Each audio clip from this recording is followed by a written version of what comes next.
चुनाव से पहले सभी दलों में सीटों को लेकर बातचीत तेज हो गई है। हम आपको दो तस्वीरें दिखा रहे हैं। इंडिया गठबंधन की दिल्ली में कांग्रेस और आरजेडी के बीच बैठक होने वाली है और इसमें भी खास तौर पर बिहार की जो 40 सीटें हैं उसको लेकर जो पेंच पड़ा हुआ है उसे सुलझाने की कोशिश और कवायद चल रही है। इसमें सीट बंटवारे को लेकर सहमति बन सकती है, ऐसा बताया जा रहा है। वहीं अगर बात करें एनडीए की तो वहां भी अभी पूरी तरीके से पेच सुलझा नहीं है और ऐलान होना बाकी है और इसीलिए बिहार के सीएम नीतीश कुमार आज दिल्ली आ रहे हैं। एनडीए में सीट बंटवारे को लेकर नीतीश बीजेपी के बड़े नेताओं से मुलाकात करेंगे। माना जा रहा है कि बीजेपी अध्यक्ष जेपी नड्डा से उनकी मुलाकात हो सकती है। तो देखिए बिहार की 40 सीटों को लेकर किस तरीके से गठबंधन का जो गांठ पड़ी है उसे सुलझाया जाए, उसकी कवायद चल रही है। और देखिए आगे बढ़ते हैं, एक और बड़ी खबर आपको बता दें। एनडीए में सीट बंटवारे को लेकर आज बैठक में सीएम नीतीश कुमार भी शामिल होंगे। बीजेपी के कई बड़े नेताओं से उनकी मुलाकात होनी है और सीट बंटवारे को लेकर फॉर्मूला आज सुलझ सकता है, निकल सकता है, ये जानकारी निकल कर सामने आ रही है। पशुपति पारस के नाराज होने से जो सस्पेंस बढ़ा हुआ है, माना जा रहा है कि नीतीश कुमार के इस दिल्ली दौरे से ये जो गठबंधन की गांठ है ये सुलझ सकती है। हालांकि अभी तक पशुपति पारस ने अपने जो तेवर हैं वो ढीले नहीं किए हैं। माना जा रहा है कि आज की जो मुलाकात होगी दिल्ली में बीजेपी के नेताओं और जेडीयू के नेता और बिहार के सीएम नीतीश कुमार के बीच, उसमें माना जा रहा है कि सीट शेयरिंग का जो फॉर्मूला है वो तय हो सकता है। यानी पहले यह जानकारी सामने आई थी कि नीतीश कुमार 16 सीट पर, बीजेपी 17 सीट पर चुनाव लड़ेगी, लेकिन अन्य जो सहयोगी दल हैं उनको कितनी सीटें कैसे बांटी जाएं इसको लेकर मामला फंसा हुआ है। इस मामले को लेकर चिराग पासवान की मुलाकात जेपी नड्डा से भी हुई, साथ ही गृह मंत्री अमित शाह से भी उन्होंने मुलाकात की थी, लेकिन पशुपति पारस नाराज बताए जा रहे हैं। और बात करते हैं दिल्ली में एक और महत्वपूर्ण बैठक हो रही है और वो है इंडिया गठबंधन की बैठक। ये भी बिहार के सीट शेयरिंग फॉर्मूले को तय करने के लिए बुलाई जा रही है। आरजेडी और कांग्रेस के नेताओं की आज इसके अंदर बैठक होनी है, जिसमें मुकुल वासनिक के आवास पर होने वाली इस बैठक में महागठबंधन में आखिर सीटें कैसे बांटी जाएं इसको लेकर जो तमाम चर्चा है वो होनी है, इस पर सहमति बननी है। मनोज झा और संजय यादव भी इस बैठक के अंदर मौजूद होंगे।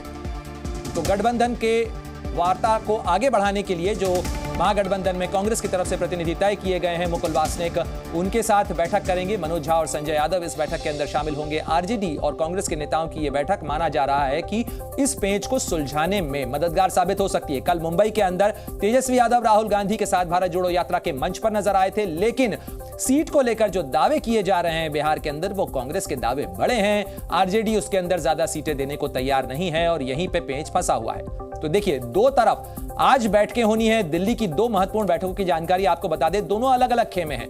जो एक तरफ इंडिया गठबंधन का खेमा है जहां दिल्ली में कांग्रेस और आरजेडी के बीच बैठक होगी। 40 सीटों का जो सवाल है, 24 के चुनाव में ये जो 40 सीटें हैं बिहार की, उसमें कौन कितनी सीटों पर लड़ेगा इसी को लेकर पेंच फंसा हुआ है। अभी तक चुनाव के लिए इन सीट शेयरिंग फॉर्मूले का ऐलान नहीं किया गया है, हालांकि चुनाव की तारीखों का ऐलान जरूर हो चुका है। तो देखिए पटना में सीपीएम राज्य सचिव मंडल की जो बैठक है वो भी होनी है और ये जो तमाम बैठकें हैं ये तमाम बैठकें हो रही हैं बिहार में जो सीट गठबंधन का फॉर्मूला है उसको सुलझाने के लिए। लेकिन क्या फॉर्मूला हो सकता है, किस तरीके से इसको सुलझाने की कवायद चल रही है, सीधे रुख करते हैं। मेरे दो सहयोगी हमारे साथ जुड़ रहे हैं। सबसे पहले आपको पटना लिए चलेंगे, मेरे सहयोगी प्रशांत झा जुड़ रहे हैं, साथ ही दिल्ली से अपडेट देंगी अंजलि। प्रशांत, सबसे पहले तो ये बताइएगा कि मुख्यमंत्री नीतीश कुमार कब रवाना हो रहे हैं, कितनी बजे तक उन्हें पहुंचना है और क्या आज माना जाए कि बिहार का जो एनडीए का सीट शेयरिंग फॉर्मूला है वो सील कर लिया जाएगा और किस फॉर्मूले के साथ इस पर सहमति बनेगी? देखिए प्रणय, आज नीतीश कुमार 4 बजे कैबिनेट की एक बैठक करेंगे और बैठक के बाद दिल्ली के लिए रवाना होंगे और वो 21 तारीख को पटना लौटेंगे। यानी आज रात से लेकर के 19 और 20 वो कंटिन्यू दिल्ली में रहेंगे। इस दौरान वो एनडीए का जो डील है सीट शेयरिंग का उस पर फाइनल करेंगे और उनकी मुलाकात जेपी नड्डा से हो सकती है, अमित शाह से हो सकती है, बीजेपी के और बड़े नेताओं से होगी। और ये माना जा रहा है कि 19 तारीख को जो फाइनल डील होगा उसकी घोषणा हो जाएगी। इसमें ये माना जा रहा है कि जेडीयू की तरफ से जो 16 मौजूदा सांसद हैं वो 16 के 16 सीट जेडीयू को मिलेगी। साथ में प्रशांत जरा जल्दी से ये भी बताइए कि जो सारा पेंच फंसा हुआ है वो पेंच फंसा हुआ है पशुपति पारस की नाराजगी को लेकर या एलजेपी और एलजेपीआर के का जो खेमा है उसके अंदर, वहां पर उनकी मान मनोबल के लिए क्या कोई कवायद, कोई प्रक्रिया पटना में हुई है? देखिए पटना में भी हुई है, दिल्ली में भी हुई है। लगातार बीजेपी के नेता जो हैं पशुपति पारस से मिले हैं, उनको समझाने की कोशिश किए हैं। कि लेकिन पशुपति पारस का ये कहना है कि उनके खेमे में अभी जो 3 सांसद हैं, मौजूदा सांसद हैं, वो आखिर कहां से चुनाव लड़े, इसका फैसला एनडीए करे। जबकि एनडीए की तरफ से ये कोशिश है कि पशुपति पारस को 1 सीट दी जाए नवादा की और उनको फिर राज्यपाल का ऑफर हो, उनके जो भतीजे हैं प्रिंस पासवान उनको अगले कैबिनेट विस्तार में मंत्री बनाया जाए, लेकिन उससे ज्यादा सीट देने के लिए तैयार नहीं है एनडीए। बिल्कुल, तो राजनीति के इस समझौते को सील करने के लिए कई जो समायोजन के फॉर्मूले हैं वो टेबल पर। आप बने रहे मेरे साथ में प्रशांत। अंजलि का भी रुख कर लेते हैं। अंजलि, ये तो हुई एनडीए के खेमे की बात, लेकिन इंडिया गठबंधन भी मामला कोई बहुत सुलझा हुआ नजर नहीं आ रहा है। आरजेडी और कांग्रेस जो एक दूसरे की तारीफ करते, साथ लड़ते, साथ खड़े होते नजर आ रहे हैं, वहां भी एक दूसरे के दावे जो है वो मैच नहीं कर रहे हैं। आज की बैठक कितनी महत्वपूर्ण और क्या कुछ होना है इस बैठक के अंदर, क्या फॉर्मूला तय है? देखिए प्रणय जी, सबसे अहम पेच जो फंसा है वो फॉर्मूले पर ही फंसा हुआ है, लेकिन ये कोशिश की जा रही है दोनों ही दलों की ओर से कि आज एक फॉर्मूला जो है उस पर लॉक लगा दिया जाए, यानी कि कौन कितनी सीटों पर लड़ेगा ये तय कर लिया जाए। क्योंकि सूत्र जो जानकारी दे रहे हैं उसके मुताबिक कांग्रेस ने तकरीबन 15 सीटें मांगी हैं, जिसमें से 15 सीटें आरजेडी देने को तैयार नहीं है, यानी 9 से 10 सीटें ही जो है वो कांग्रेस को देने पर बात हुई थी इससे पहले बैठकों में जो चर्चा हुई थी। इसके अलावा एक पेच ये भी फंसा है कि लेफ्ट दलों के साथ आखिर कितनी सीट शेयरिंग की जाए, क्योंकि 8 से 9 सीटें अगर वहां से मांगी गई हैं, जबकि 2 या 3 सीटें ही लेफ्ट के दलों को देने पर सहमति जो है वो बन रही है। तो अब देखना होगा कि किस तरह से ये जो पेच फंस रहे हैं अलग अलग दलों की ओर से। क्योंकि बिल्कुल अंजलि, लेकिन बीते दिनों जिस तरीके के बयान सामने आए थे, पिछले लोकसभा चुनाव के अंदर 1 सीट और 0 सीट हासिल करने वाली पार्टियों ने एक दूसरे की हैसियत पूछी थी, तो आज की बैठक में इस कड़वाहट को कम करने के लिए कुछ मिठाई विठाई का इंतजाम किया गया है?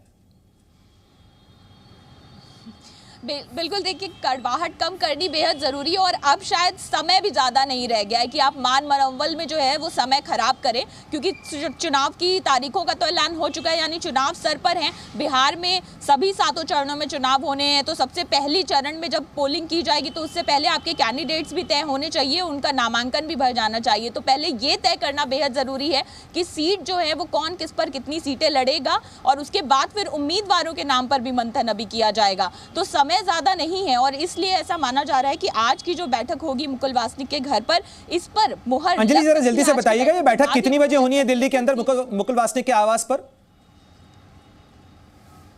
देखिए अभी तय समय नहीं है, लेकिन दोपहर बाद बैठक होगी, क्योंकि कई सारे नेता जो हैं वो मुंबई गए हुए थे कल की रैली के लिए, तो कई लोग वापस आ चुके हैं, कुछ लोगों का वापस आना भी बाकी है, लेकिन दोपहर बाद में ये बैठक होगी आज मुकुल वासनिक। बिल्कुल अंजलि, आप बनी रही है, लेकिन मैं प्रशांत का भी रुख कर लेता हूं। प्रशांत, दोनों ही खेमों में, चाहे एनडीए की बात की जाए चाहे इंडिया गठबंधन की बात की जाए, पेंच जो है वो बिहार की 39 सीटों के ऊपर जमकर फंसा हुआ है। इसके अंदर क्या कुछ कहा जाए, क्योंकि जिस पहले चरण के अंदर भी चुनाव होना है बिहार के अंदर, क्या उससे पहले ये पेंच सुलझ जाएगा या अभी ये मामला लंबा चल सकता है? सीटवार सीटें तय करेंगे, मैं ये नहीं कहा जाए कि चरणों के आधार पर ये सीटें तय की जाएंगी?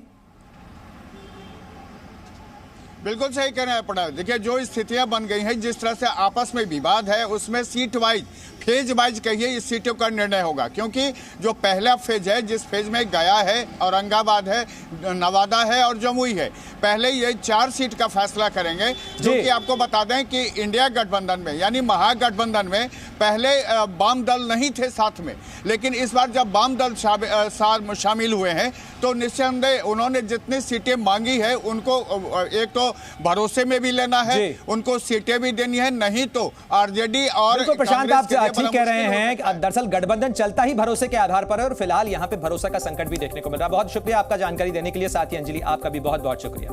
और देखिए, मामला और पेंच केवल बिहार में ही नहीं फंसा हुआ है, महागठबंधन में ही नहीं फंसा हुआ है, बल्कि महाराष्ट्र में भी फंसा हुआ है। और महाराष्ट्र विकास अघाड़ी में सीट बंटवारे पर, सीट बैठक में अभी तक सीटों को लेकर किसी तरीके की सहमति नहीं बनी है। कांग्रेस एनसीपी शरद पवार गुट के बीच में बातचीत हुई है, जिसमें एमवीए में सीट बंटवारे को लेकर फॉर्मूले पर जो चर्चा हुई, उसमें 2 फॉर्मूले पर बात बन सकती है, इस तरीके की चर्चा सामने आ रही है।